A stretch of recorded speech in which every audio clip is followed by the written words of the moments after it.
Oh, hello there. I'm Andy with the S'more Stories podcast, and we have a great show for you today, but I just wanted to chime in here before the show officially starts and let you know that from time to time, we'll be talking about some gruesome and gross history, so viewer discretion is advised. If you want to play it by ear, look up the title of the episode on Google. If it immediately seems like some history you can't bear hearing, then don't listen. We aren't offended. We want to value your boundaries and comfort level. If you continue on, just know some of our content recalls some disturbing history. I mean, we talk about ghosts and death after all. As far as cursing, we try not to curse, but you will also try to hear that bleeped out as best we can. Feel free to reach out on our social media if you ever have any questions. But other than that, let's get on with the ghost.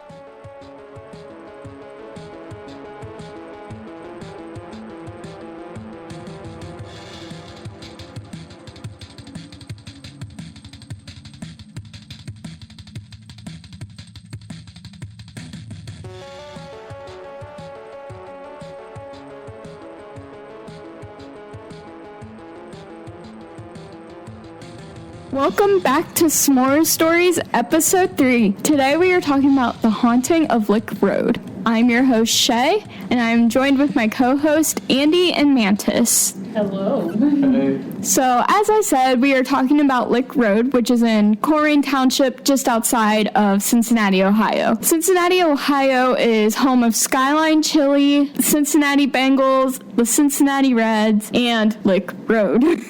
I hate sports, but thank you.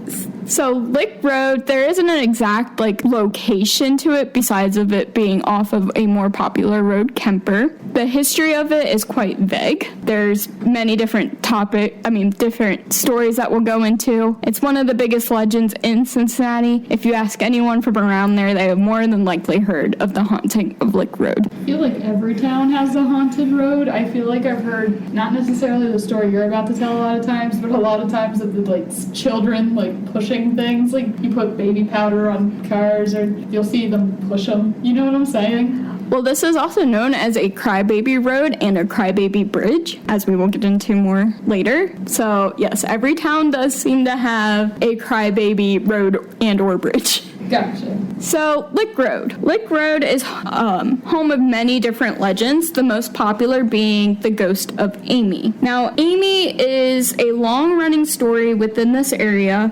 There's many different ways you can see her. For example, the biggest way people know is to leave your car running, you walk out, and condensation will form on the car, and it is said that someone will write "help" or "help me" on the windows and or windshield. So, Amy. The story of Amy starts with the theory that a girl was murdered by her boyfriend, either by the bridge or at the cul-de-sac at the end of the road. There has also been said that she was murdered by her stepfather or some stranger while hitchhiking. So does she specifically say hitchhiking? Because I've always been curious about the timeline, honestly, of this story, just because, we have no actual history of Amy. So I am legitimately curious, do you think it happened so long ago she's actually hitchhiking? Is she hitchhiking a horse and buggy? Or do you think, Exactly.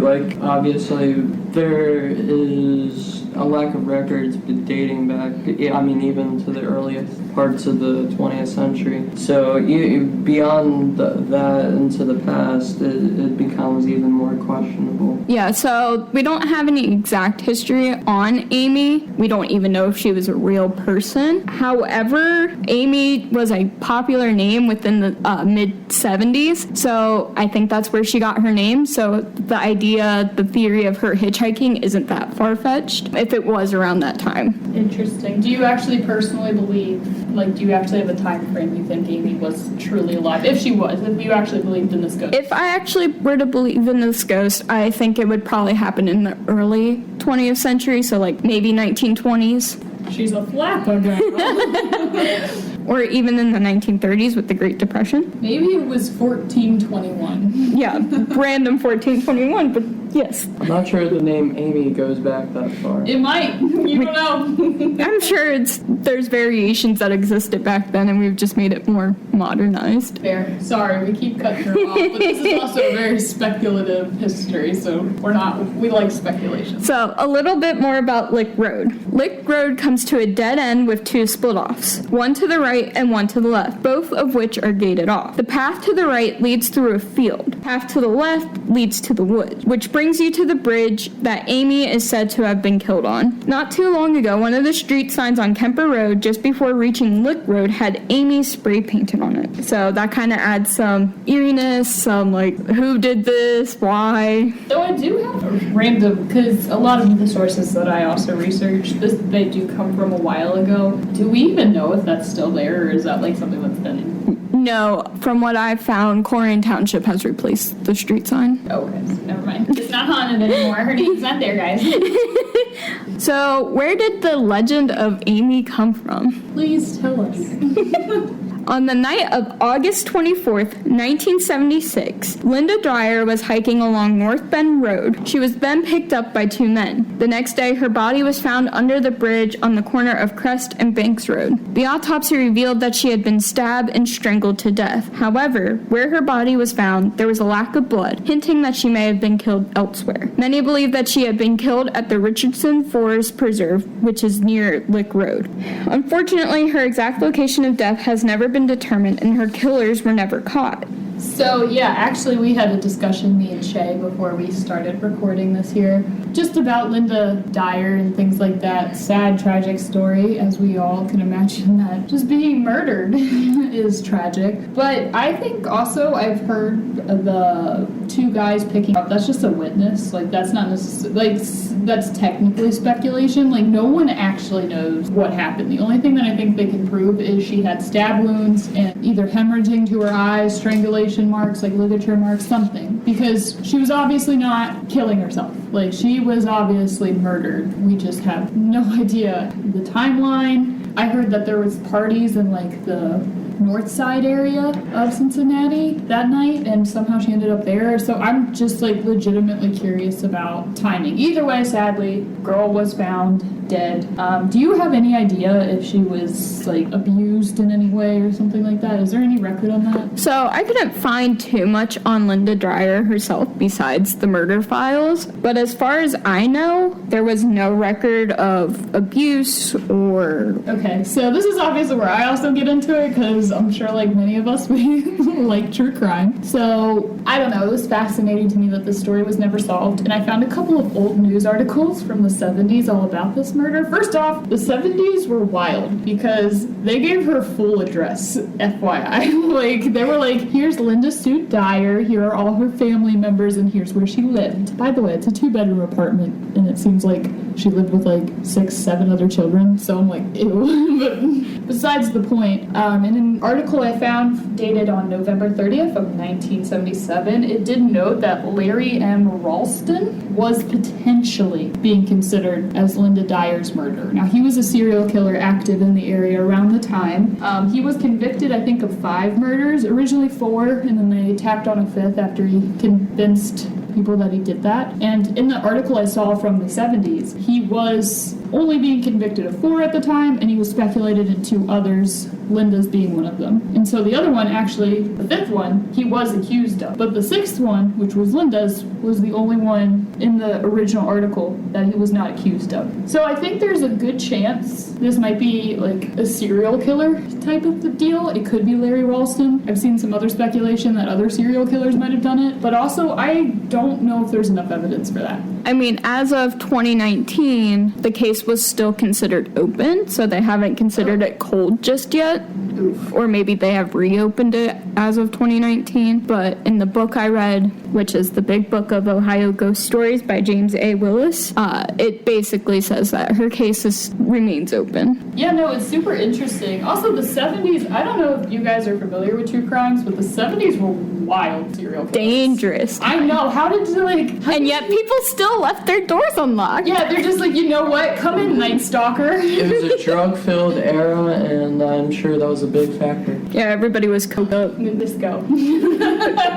But yeah, no, the 70s were just a weird time where it was like, yeah, let your children run free until 10 p.m., but at the same time, more serial killers are active than I feel like ever before. Well, I think nowadays you don't hear about too many serial killers, mostly because of social media. Yeah, no, for sure. And then the only other thing, and this is not to victim blame in any way, I don't think, obviously, anybody deserves to be murdered. But from my understanding, it was also said that, at least in some articles or something, that Linda was a little wild. Like, she did... Yeah, she did a lot of partying, a lot of drinking. Yeah. And she was only 15. Yeah, and I saw that she ran away from home at this point. Yeah, that's why her parents didn't originally report her missing. Oh. Is because she was known to run away occasionally. I don't know if it was more than once, but it seemed like she had done it in the past. That is really, yeah, no, it's overall sad, but I mean, I guess any murder cases, and it's unsolved. I'm sure the police haven't had much DNA saved. It's not like we're going to connect it. I think the best bet at this point is if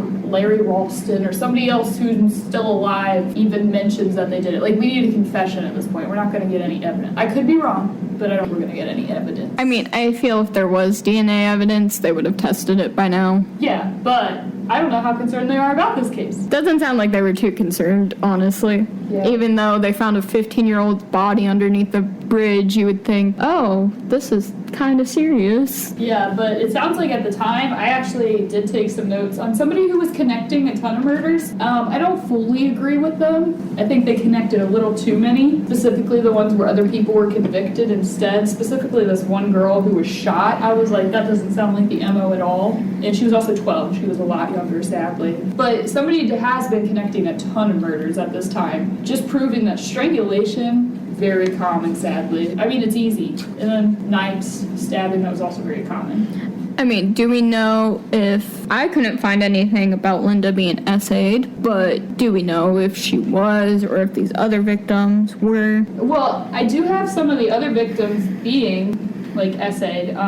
So no, that is a really good question, actually, Shay. And from my observations and just the general patterns of the other murders that happen that people are connecting, a lot of them were sexually, misuse, but not all of them. And then also with the case of this Larry Ralston guy, I think 2 of the girls he was convicted for were actually just found as remains, so you couldn't even tell by that point. But one was found nude, so it's implicated, but that's literally all I found, nude. Like, not necessarily. Yeah. Yeah, it's weird. It's a weird time. I don't know. Well, and the thing with Linda is I think there would have been a lot of potential for DNA to be around her, considering she was probably killed elsewhere, not where she was found. So moving the body required at least some fingerprints, even hair to fall out. Like, there had to be some type of DNA on her that wasn't hers. And they didn't care to swab it. Yeah, because why would they at the time? Well, even then, back in the 70s, they were swabbing because they knew they were working on that technology.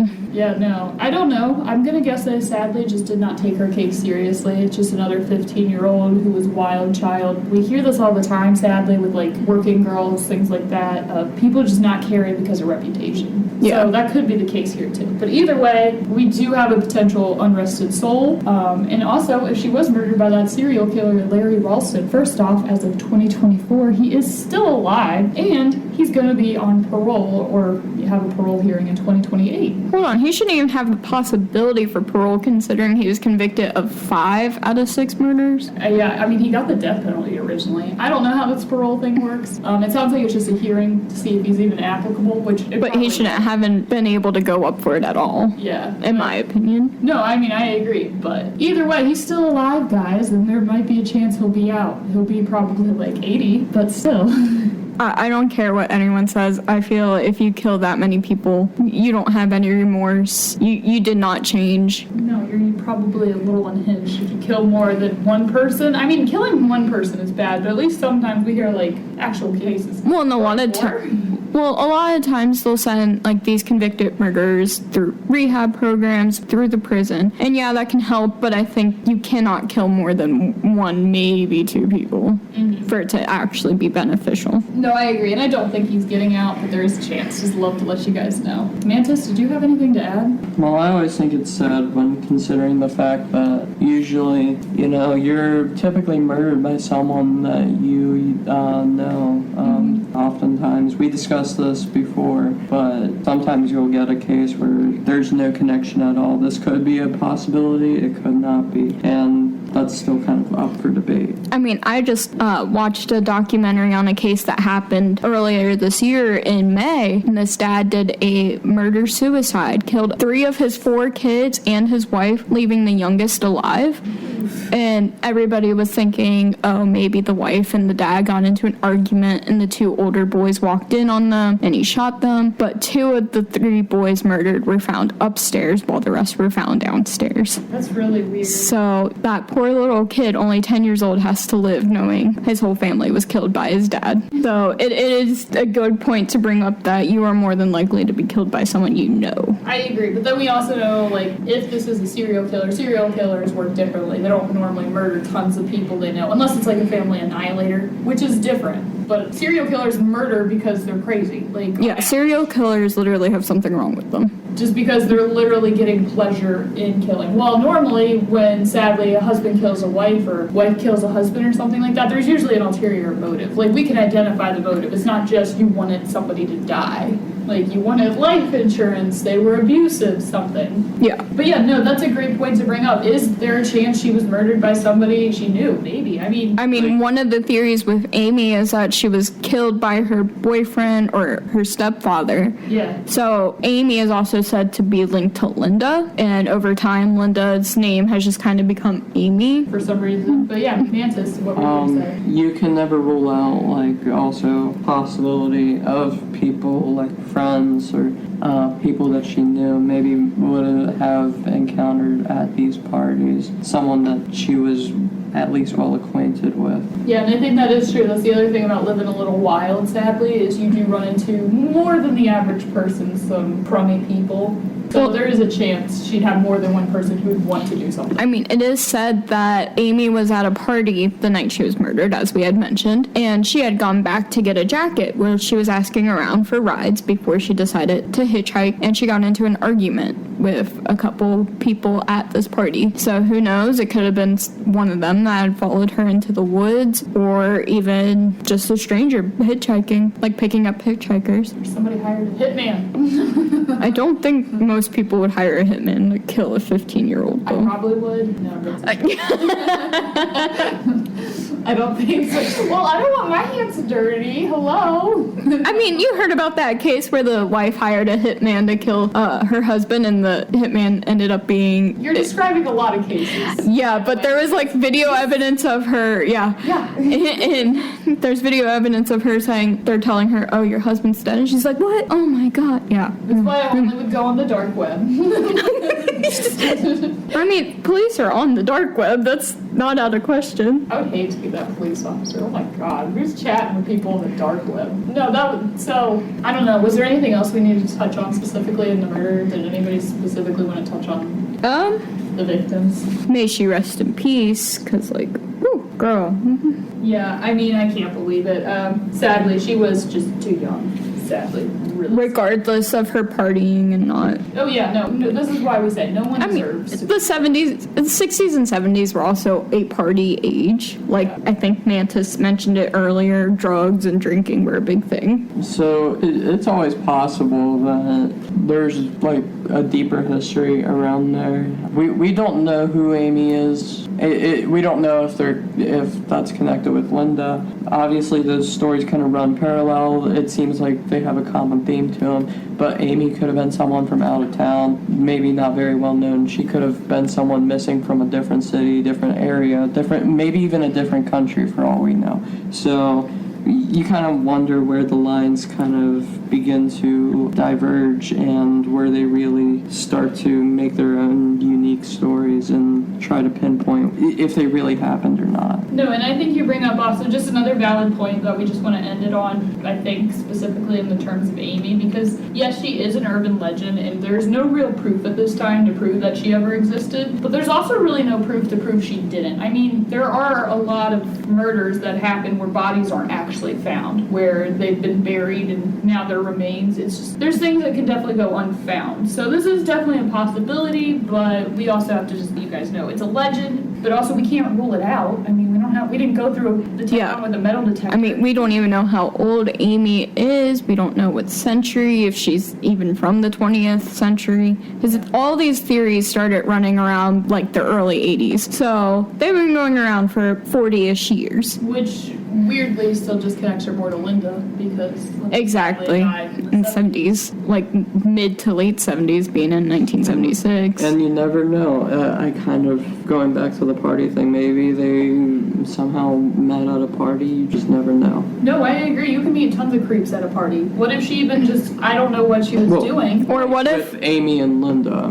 Yeah. I was gonna say, what if they were both picked up by the same guys picking up hitchhikers, and they moved Linda's body so that the other one wouldn't be found as easily? We literally just don't know, sadly. We just have no record. Has somebody probably died on the Lick Road ground in the history of human history? Probably absolutely. At some point. I feel like there's barely any land in the U.S. where somebody has not died. Almost around the world, honestly. Well, yeah. Probably except Antarctica.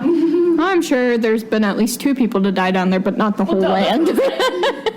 But yeah, no, that was... Yeah, overall what we're dealing with, if there are truly ghosts and haunting, is probably a very sad soul, much like our last episode of the Villisca Axe murders. So let's get into the hauntings of Lick Road. So as we've talked about, is Amy. Amy is the most well-known figure within the Lick Road region. So there are many ways that people have said to have seen or heard Amy. As I talked about earlier, one of the popular things to attract Amy is to leave your car running, get out of the car, and when you come back, your window will be fogged up and help me will be written in the condensation. Another big way is people have flashed their headlights, I think it was up to 3 times, and then they'll see a womanly figure. Or an orb too. Or just a simple light orb, which an orb is a light projected by entities, not necessarily spirits or ghosts, but... You can call it an abnormal light or... Yeah, anomaly. It was a light anomaly. Yeah, that's fair. No, there's a lot of urban... Literally, that's why this is just such a urban legend story to me. But there's also that,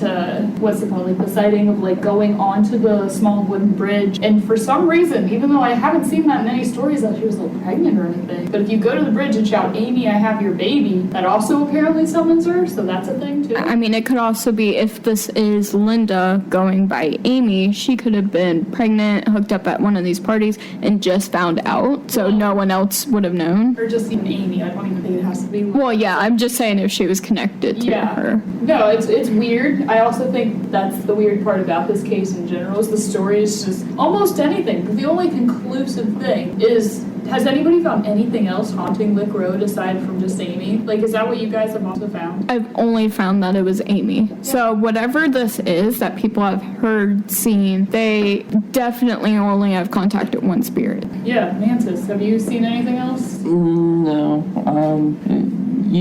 I can't remember, was it you, Andy, who mentioned that it's pretty much impossible for like at least someone to not have died there previously. At some point throughout history, yeah. And so you never know, again, kind of going back in history, someone could have died there earlier and they would have maybe had a child or maybe died during a birth, whatever the situation may be, and they could just be around that area for whatever reason, unknown to us. Yeah, and you know what, it's another good point, and you guys prove me wrong if you have something else. I don't think we've ever even heard, I've heard stories apparently on Lick Road of screaming being heard and things like that, but I've never actually heard anybody say it actually calls itself Amy. Yeah. So where did that name, maybe that name is just a like placeholder. Like I think we had our childhood ghost and his name is Paul. I think, yeah, like you said, it's a placeholder, but it's definitely a female down there, because like the whales, people have heard like female crying, like sobbing, hence why it's also called Crybaby Bridge.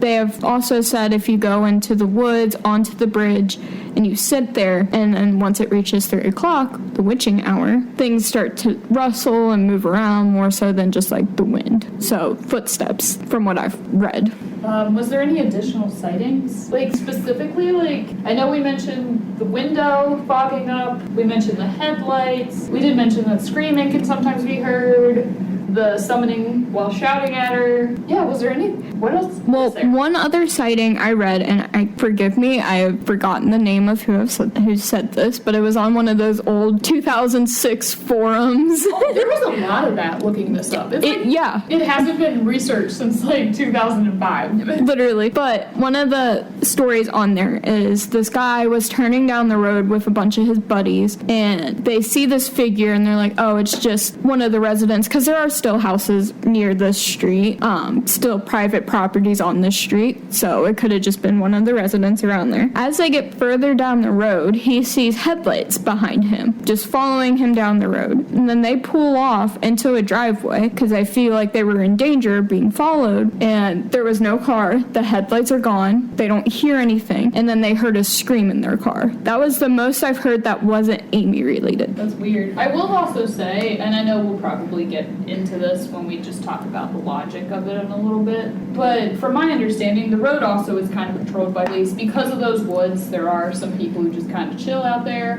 Not like they're murdering people or anything, but they're like... They could be doing drugs, they could be... There's a lot of graffiti. There's just a lot of riffraff. We'll just call it that, and I've heard a lot of pranking, and like, I heard somebody like almost getting closed by cars when they visited there at some point. Well, there's apparently a resident out there who owns horses, so these properties are pretty big, and they've said that people have gone up and like scared their horses, and so I also do want to make it aware that aside from just haunting, there is potentially some other dangerous things. So that's also why I'm going to put out a public, honestly, notice of PSA. Yeah, if you go and ghost hunted, I think that's fine. We do actually plan to do that, but we will be doing ours during the day. Like late evening, just before the sun goes down. Yeah, because I don't recommend anybody who even tries to go out there.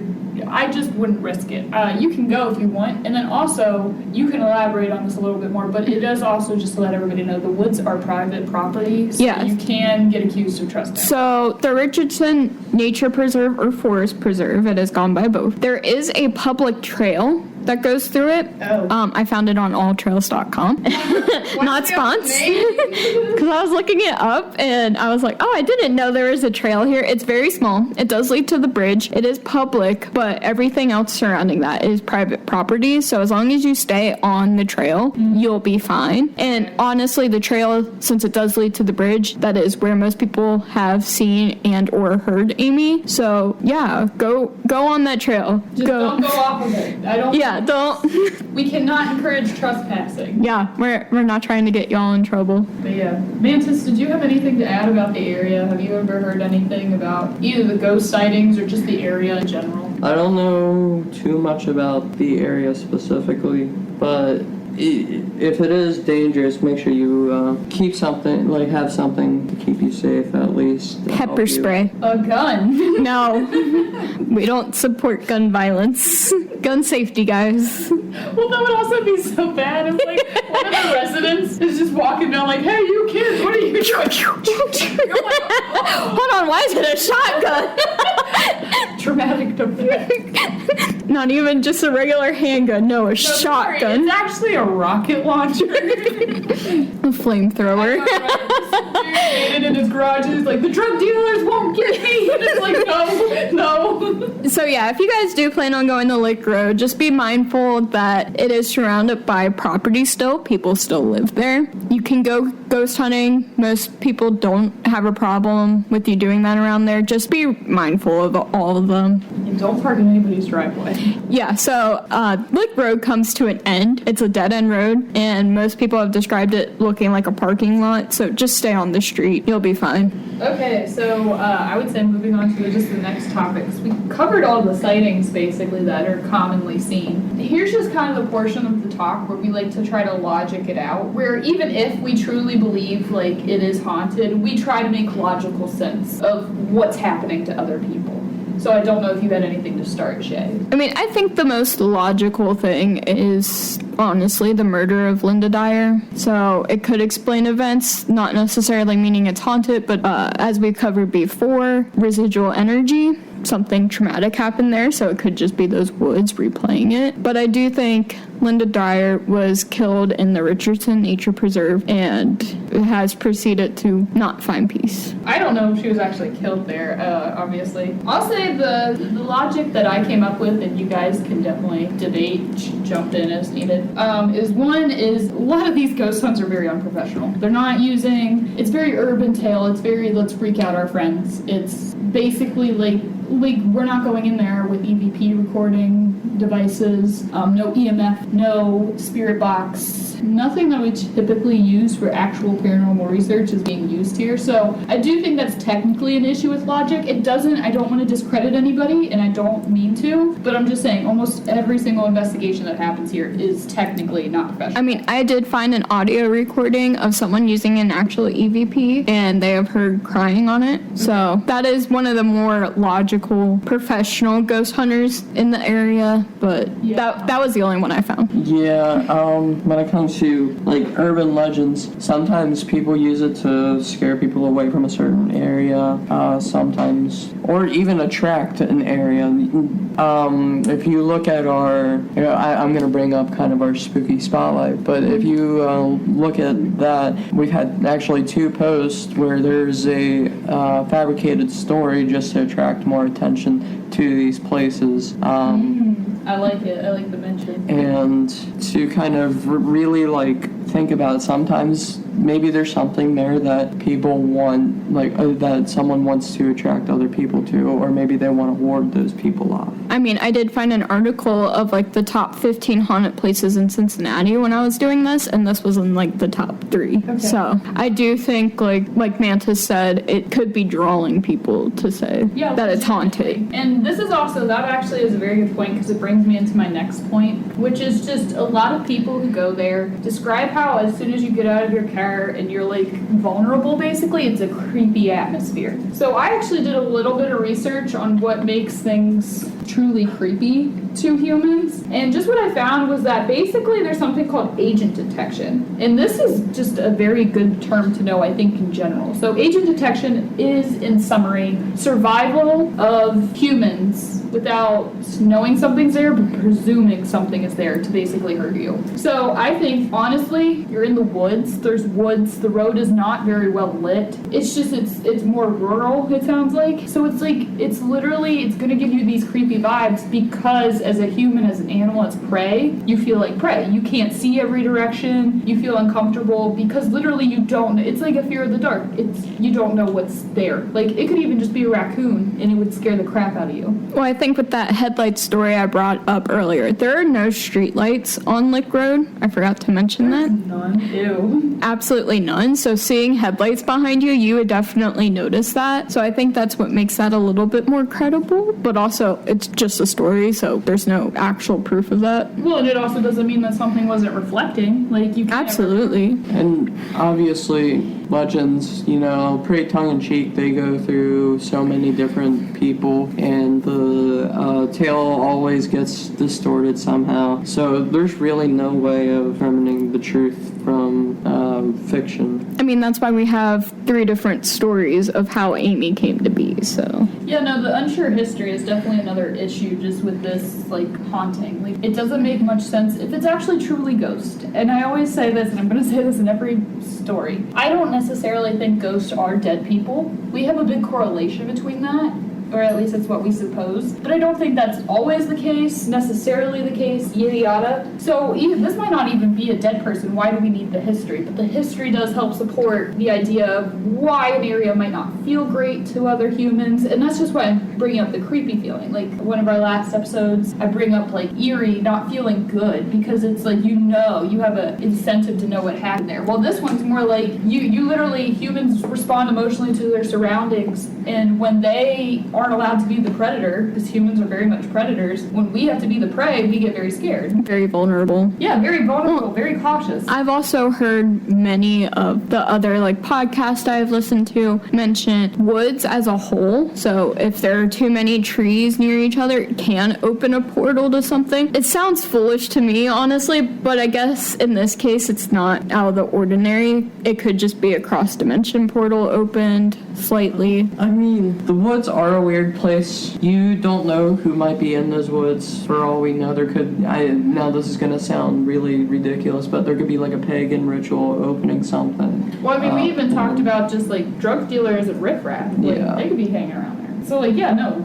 your point's valid. I mean, sorry, definitely continue, but there could be legitimate people, is what you're saying. That and like, opening that door to entities that might be tricking others, like other people, or just bringing that feeling, that negative energy. It really just kind of lingers there, and that could be because of a ritual that was performed there. I mean, I think what could have honestly happened is people in the 80s heard of Linda Dyer's death, so therefore they were like, oh, it could be haunted by now. So they went there and could have opened something, so it's not Linda, it's Amy. It would be almost interesting at this point to interview, like, people who live right on that road. I'm not gonna lie, like, it would... Or the surrounding area. Yeah, I think the road would be cool itself, because it's like, do you see anything? And I feel like half of them would be like, no, or like, but like, I would be genuinely interested in the people who live there and have to be on that road basically every day. What do they actually see, witness? I'm sure they've had some weird experiences, but like I said, people were messing with those guys' horses before, so it could just be actual humans messing with them. Yeah. Or it could be paranormal. What if it's aliens? I don't think so. I mean, They just really like the road. Yeah.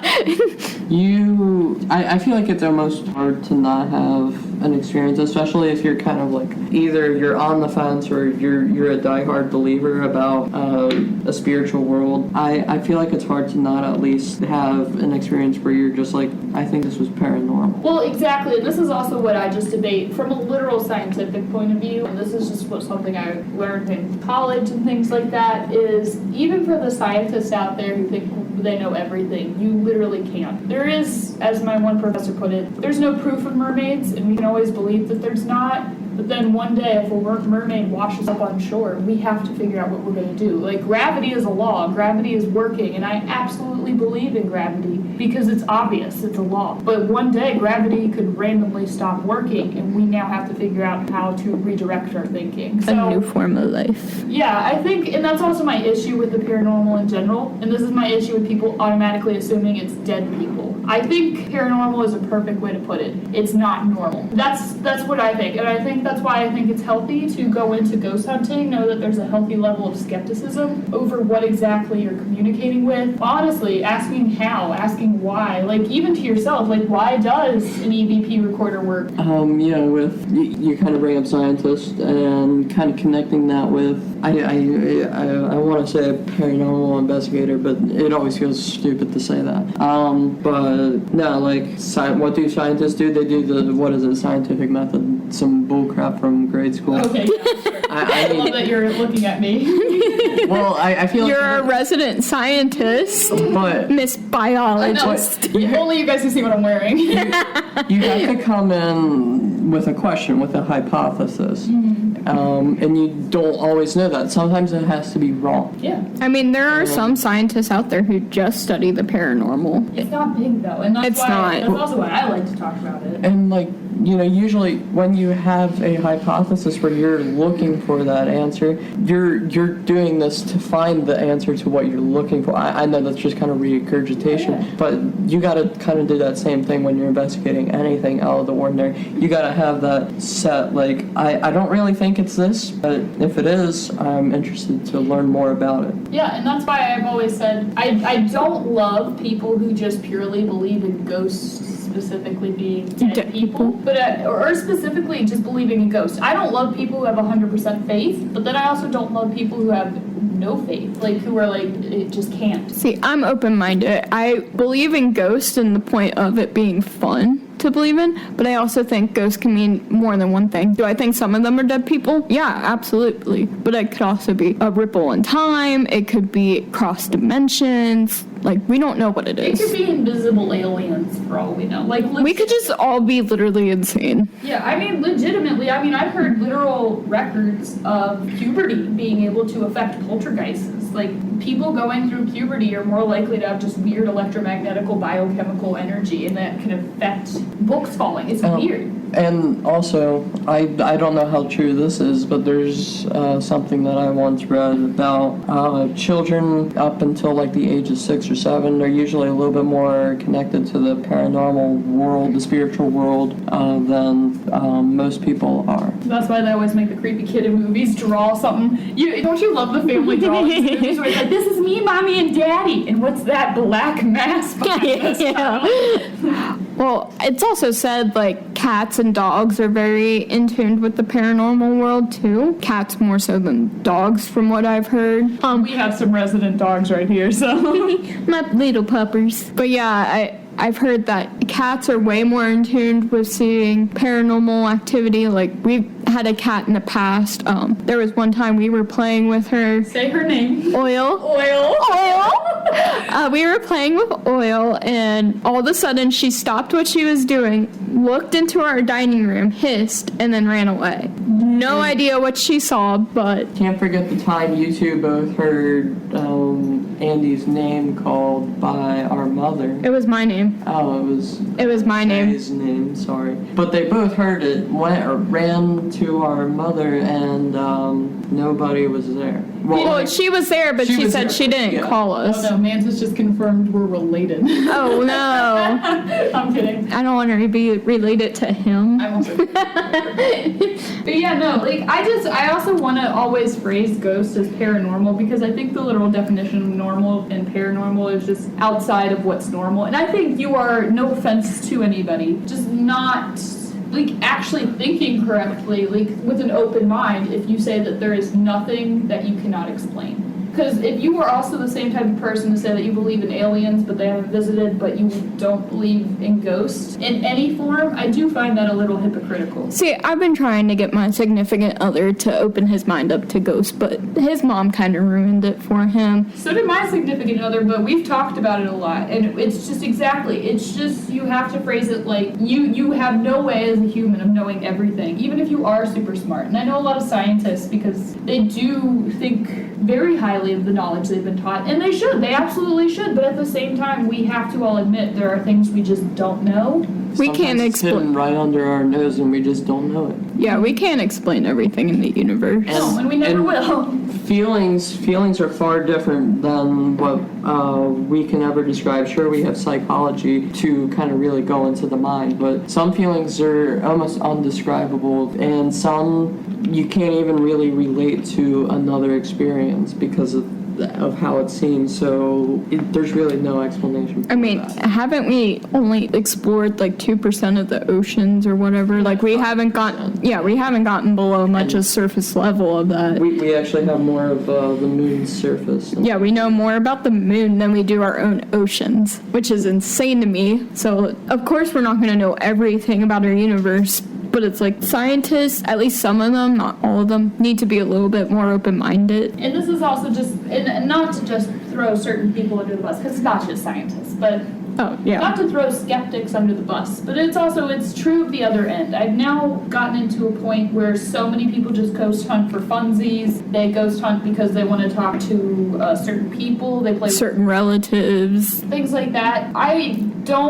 think it's not in poor taste normally. I think sometimes it can be, like when we hype up certain murders, but I don't think it's bad per se, but I do actually think there is something inherently also wrong with assuming that you know also everything about ghost hunting and also believing 100%, because I don't know what you believe in 100%. Like, I mean, that's why you take every EVP, every photo, every, what is it called, infrared pictures, you take that with a grain of salt. I mean, obviously be entertained by it, be open-minded to it. Well, no, not obviously, but like try to be open-minded, try to look at it in a more serious light than what it really is. Yeah, it's literally just a double-edged sword to me, because at this point there is a stark contrast between ghost hunters and paranormal researchers. There's a difference at this point, because we have so many people, they start up shows, they start up YouTube channels, and I'm not saying there's anything wrong with this form of content. It's very entertaining. People love this form of content. But it's the fact of, like,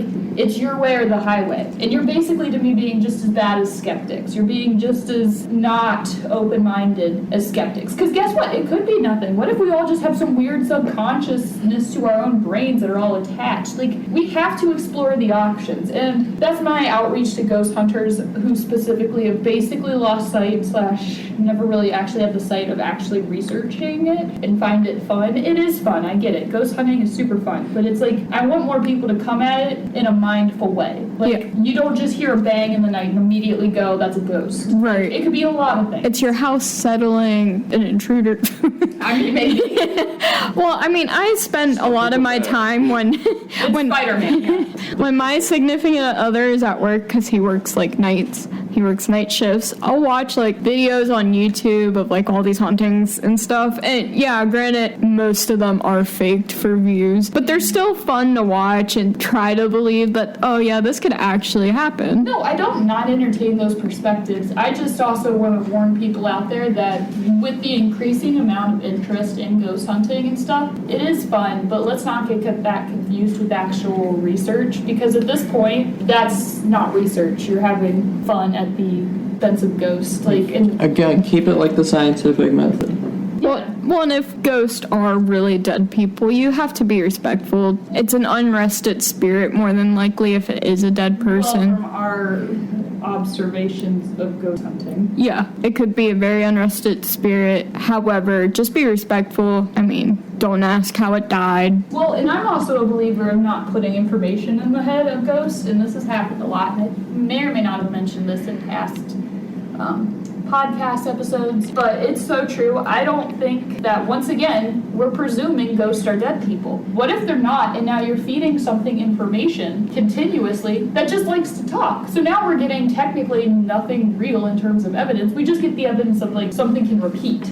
Like, that's all you're getting. Like, if you keep saying, like, oh, how did Natalie die in this room? Was Natalie killed with a shotgun in this room? You're just giving them all the information by asking that question instead of, who are we talking to? What is your name? What happened here? I feel awkward here. Is something bad here? Like, I just think your questions need to be more ambiguous for research purposes, because it's kind of like a control group. You don't always, or, you know, not a control group, you don't want to, like, feed too much information. Yeah, well, part of me wants to think that this is a cross dimension and this is their kids' version of prank calls. Like, oh, let's play with the other dimension. Like, ha ha ha. I don't know. That's what I love about the paranormal. Literally, almost, at least as of right now, almost every opinion is valid. Like, you could say, like, it's literally invisible aliens. Like, there's that one show, I won't call it by name, but I think there was this psychic on it who would, like, see horrific monsters in people's houses. Oh, God.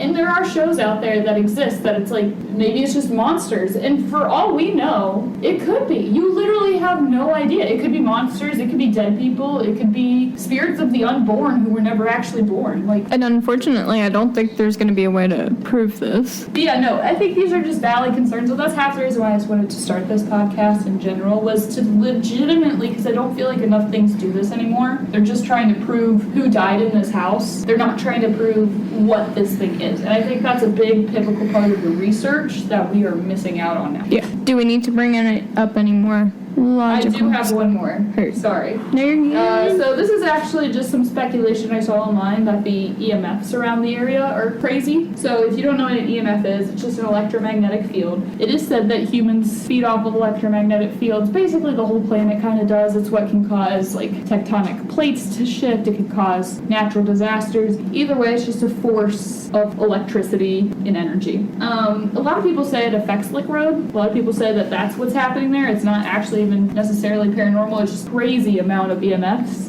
And I just also wanted to explain EMFs really quick, which is specifically in this context. And I wanted to also show you that there was actually a really cool research article I found, not related to ghost hunting, but related to the science of EMFs, which just basically says that EMFs exposure to too much electromagnetic fields, and this is a proven enough thing. We don't know if electromagnetic fields prove ghosts, but nevertheless, they have an effect on the human body.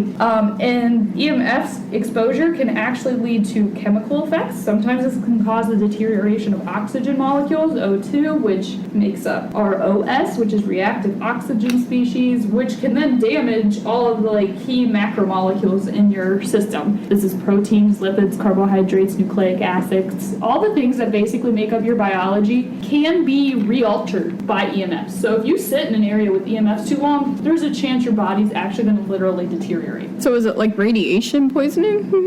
Without radiation, yeah, but similar effects it seems. Yeah, it just kind of. Why would you love to stay where there's high EMF spikes? Why would your body feel comfortable there? It wouldn't. Naturally to me, it wouldn't. It's specifically if it can actually destroy macromolecules. You're literally saying this range in this area is having so much of an effect on your body, it's hurting it. Why the heck would your body, as a natural response, want to stay there? And why does that come off as creepy? Why does that? Do we connect that to ghosts? It's like moths to light, really. And light is not very good, or at least is supposedly not good for moths or whatever. I'm not really sure about that, but they're so just absorbed by it. They're attracted to it. You know what I found out? Sorry, side rail. I found out if you sit under LED lights too long, you should probably apply sunscreen. I did not know that, but I found that out the other day. God, that sounds like a cancer machine, FYI. But yeah, no, I just wanted to also point that out, that a lot of people think this is also an area that's super affected by EMFs. I could 100% see that. Exactly. And then I also just wanted to explain that EMFs, while we do connect those with ghost hunting and spikes in EMFs, we do connect that to being around the presence of a ghost. It may not just be that. It might actually be a poisoning system to our body, which is not a great alternative. So if you go ghost hunting at Lick Road, don't stay there too long. I think you have to be there for days for it to probably actually take an effect on you. No, I'm sure. And I'm sure it's not easy to do, but I always love to point that out, that it's electromagnetic forces and fields don't just affect ghosts. If we truly think these were human, why would they only affect humans when they're dead and not when they're alive? Aliens. I don't think it's aliens. Maybe not at Lick Road, but it could be at other high EMF areas. For all we know.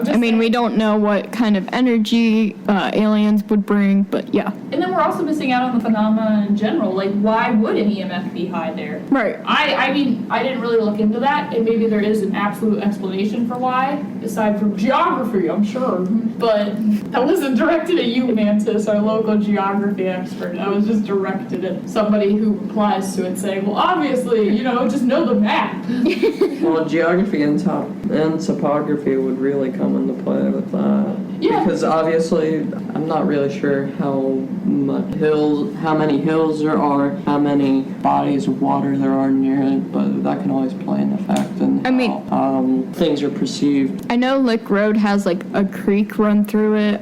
It's not very deep. It's literally just a stream of water, it seems. Probably literally just overflow from rain. Or sewage. And we've brought it up before that running water can sometimes imply or draw energy for spirits. So that kind of ties on to what you were saying a bit more. Yeah. Well, I'm also just saying I think that I didn't explain EMF super well in the sense how they happen, but there's potential high spikes there. And I'm also saying I don't even necessarily think that's ghostly energy. I think it's just an energy that is affecting humans in a negative way. So that's why when we see EMF spikes on shows, things like that, and then they start saying, well, I feel weird, that could literally just not be a ghost. That's an effect of the EMF itself. I agree. But yeah, I don't know if you guys specifically believe the EMF is high around this area. I don't have that kind of map. I mean, maybe when we go to Lick Road, we get an EMF detector. That's why we haven't done this yet, guys, because we're gonna get more equipment. We have a couple spirit boxes, a couple motion sensors, things like that, EVPs, things that don't work. I mean, the last thing though is like I don't want to add one to my phone because I feel those are very unreliable. I think those are so stupid, but I could be wrong. I don't want to put that out there that anybody who uses one is stupid. I mean, I remember using it when I was in Girl Scouts in our old building and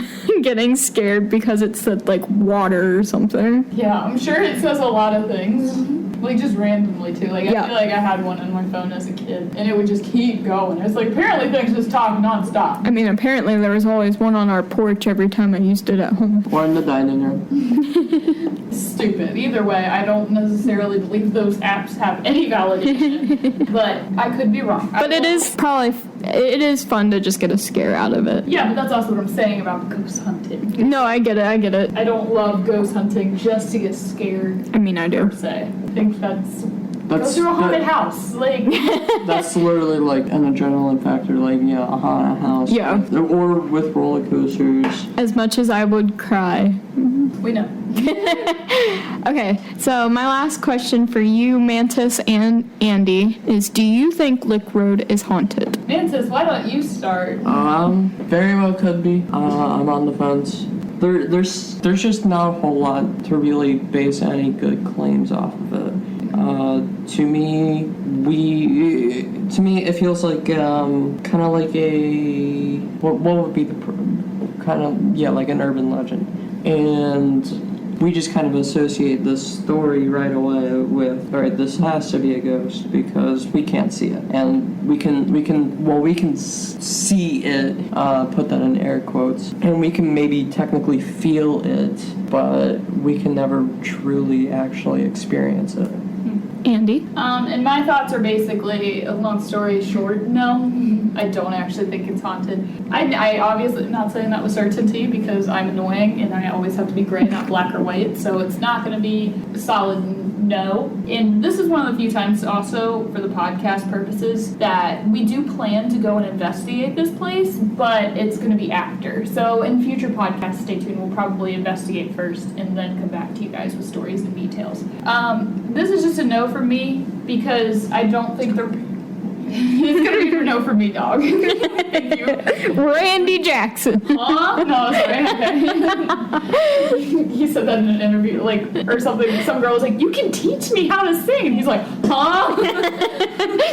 But yeah, it's I don't think I can say anything conclusive. I know I said I was on the fence a couple of times in the past with haunts. This one does feel like you just have nothing to really prove it. It doesn't mean we won't, and it doesn't mean it can't.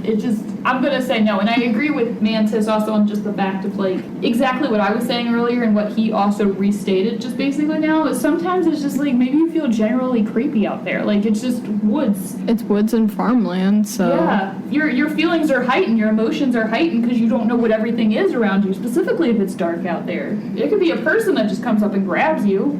So yeah, final overall, I will say no, but tune into our TikToks and stuff because we will have footage of this in our investigations. So maybe I'll change my mind. One more final thing. We always go into abandoned buildings with that same exact feeling, going because you never know what's in there. It has that feeling because, well, why is it abandoned? Why am I in here in the first place?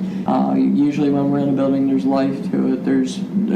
It's usually there's been someone in there within the last week at least, not within the past year or months. And then you also don't know about homeless. I mean, we have other threats, possums, just things that can attack you. Yeah, especially even with the dust in the air. Yeah, and that's true. Especially with this one being in the woods, wildlife is a very easy thing to debunk certain actions. It would be funny if you walk around barefoot and something comes up and nibbles your toes and you're just like, Amy? Now for me, I'm kind of on the fence too. I think it could easily be haunted, but I also think it might not be. I think, like Mantis said, urban legend for sure. But my biggest thing with the debunking is we're in the woods. People are hearing crying and stuff like that. A woman, I guess, scream occasionally. However, depending on the type of trees out there, it is known that trees can whistle with certain winds and temperatures. Yeah, sorry to interrupt, but also it's a true point. It's not just purely the woods either. Like, there are houses pretty close by. So it could even be someone in those houses playing, like a kid or something. Or doing the nasties. Yeah, that too. But apparently Amy's been doing the nasty since the 80s. She really loves it. What if Amy's just a rowdy neighbor? She's like in her 70s. And if that's true, I love Amy. She has a gentleman caller every night. She hasn't lost her voice. But yeah, I'm very much on the fence. Like, while it's still in a rural area, it is very populated still, because you're still close enough to a city to where it could be sound pollution even. Mm-hmm. So that's my biggest light take. Pollution. Well, yeah, and light pollution. But this one doesn't seem like there's a lot of light pollution solely because there's no street lights except for on the corner of Lick Road and Kemper Road, which is kind of creepy in its own sense. But like you said, Andy, that's why it might feel haunted, is just that ominous draw to it. Yeah, and I think that's plenty of places around the world. But yeah, so I feel like this is the first one where we're all not really sure. Nobody said yes specifically, so. I think once we go there, we'll have it determined. For all of you guys. Sure, her dog looking at her after that noise. But yeah, we'll go there. We will post all of our footage that we get onto YouTube and TikTok. So make sure you follow us on those social medias. Our lovely Mantis does run those. And he works pretty hard, so make sure you follow us on all of those. But not hard enough. Oof. Make sure you just stay tuned, because, who knows? Maybe we'll go there and have just the most insane experience. Because we're going in the middle of the day because of Maybe we'll see a full face. Maybe. Like in Courage the Cowardly Dog. Maybe since we're going in the day, that we'll get more because less people will be there trying to hunt Amy. Yeah, maybe, but who knows? Who knows? I don't know. We'll see. So we will come back with more on Lick Road, and yeah, we'll have some maybe actual evidence. Yeah. So tune in next time for s'more stories. Why do I want to play Goosebumps?